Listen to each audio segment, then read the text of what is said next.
এই খাসির মাংসের ঝোলে কিন্তু জিরে, ধনে, টমেটো বা টক দই, ইভেন ধনেপাতা এসব কিচ্ছু নেই। আসলে এই রবিবারের মাংসের ঝোলে সবার বাড়িতেই একটা আলাদা রেসিপি থাকে। আমার বাড়ি গ্রামে হওয়ায় অবশ্যই কাঠের জালে রান্না হয়, সেটা বাদ দিলে বাকি প্রসেসটাই দেখাচ্ছি আজকে। আমি এখানে 600 গ্রাম মতো চর্বিযুক্ত খাসির মাংস নিয়ে তাতে লেবু দিয়ে 10 মিনিট মতো ভিজিয়ে রাখছি।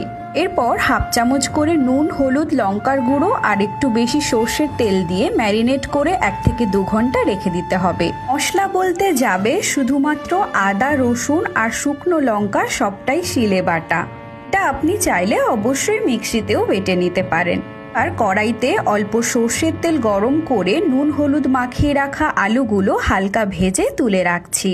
কড়াইতে আর একটু সর্ষের তেল দিয়ে এবার এলাচ আর লবঙ্গ, দারচিনি একটু ফোড়নে দিয়ে তাতে আমি 300 গ্রাম মতো কাঁচা পেঁয়াজ